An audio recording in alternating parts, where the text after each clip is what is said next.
Have you ever found yourself second-guessing your own memory or questioning your emotions? You're not alone. This is called gaslighting, one of the most powerful forms of emotional manipulation. I'm Francesco Coni, a relationship counsellor specializing in helping couples navigate relationship challenges. Gaslighting isn't always intentional, nor is it necessarily a sign of malice. Often, it's a coping strategy, an unconscious way of managing stress, shame, or the need to maintain control in a relationship. They may have grown up in environments where admitting fault led to punishment, or where control was a way to feel safe. In their mind, shifting blame or rewriting reality isn't about manipulation. It's about self-preservation. But regardless of intent, the impact on the relationship can be deeply damaging. In this video, we're going to expose 7 warning signs of gaslighting that you must not ignore. Not just to recognize them, but to understand why they happen and how you and your partner can work together to shift this destructive pattern. Because most people who gaslight aren't villains. They're struggling with their own fears and insecurities. The good news? There's a way forward. Let's dive in. Sign number 1. Your reality is constantly questioned. A major sign of gaslighting is when one partner repeatedly tells the other, "That never happened." This can make you feel like you can't trust your own memory. Occasional misremembering is normal. We all get details wrong sometimes, but when this becomes a pattern, it can make you question your sanity. Often, the partner engaging in this behavior isn't doing it maliciously. They might genuinely believe their version of events. They might struggle with admitting they made a mistake, or they could be reacting defensively to avoid feelings of guilt or shame. In therapy, I help couples address this by focusing on shared reality.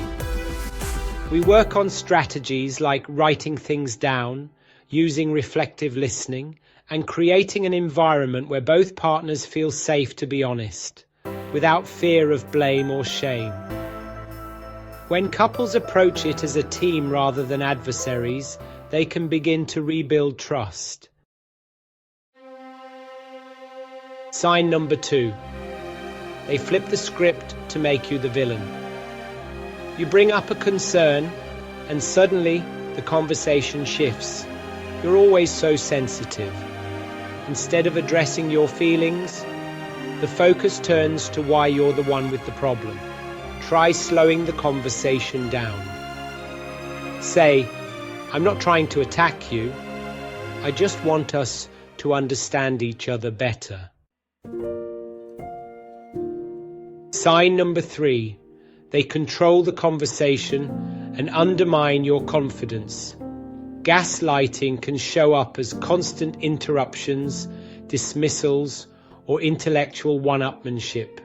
Statements like, "You just don't understand," or "You're being irrational," make you feel small and invalid. Often, this stems from a fear of losing control. In therapy, I help couples shift from a power struggle to mutual validation. We practice ways to slow down conversations, ensuring that both partners feel heard and valued. When the gaslighting partner realizes they don't have to win every conversation to feel secure, they can begin to approach discussions with more openness and trust. Sign number 4. They weaponize your vulnerabilities. In healthy relationships, our partner respects and protects our insecurities. But in a gaslighting dynamic, those vulnerabilities might be used against you. You confide in them, and later they throw it back at you. Name it when it happens. Set clear boundaries. Sign number 5. They give you occasional validation. Gaslighting isn't always conflict. It's mixed with warmth and affection. They might suddenly shower you with love. This can create confusion. Real love isn't about keeping someone off balance. It's about stability and respect. Sign number 6. They isolate you from support systems. Gaslighting is most effective when you have no external reality check.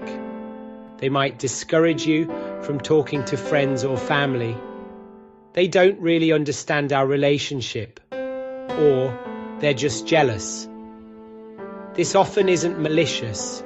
Sometimes they genuinely fear that outside perspectives will threaten the relationship. They might worry that if you talk to others, you'll realize something's off. In therapy, I encourage outside support while also working on internal communication. A healthy relationship allows space for individual perspectives and connection to others.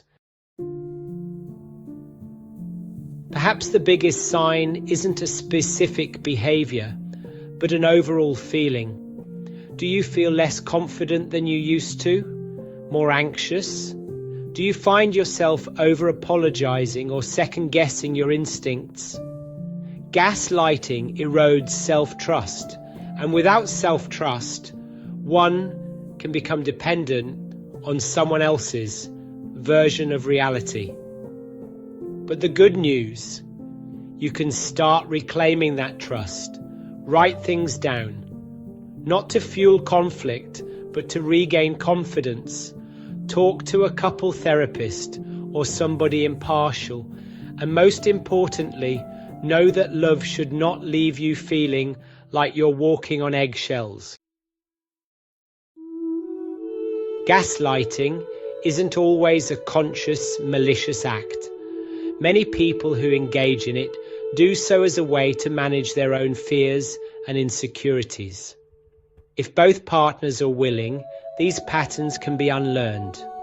In my work with couples, I've seen incredible transformations when both partners commit to understanding each other rather than fighting to be right. What do you think? Have you experienced anything like this? Drop a comment below. I'd love to hear your thoughts. And if this was helpful, consider subscribing for more insights on relationships, communication, and emotional connection. Remember, healthy love allows space for both partners to feel seen, heard, and valued. You deserve nothing less.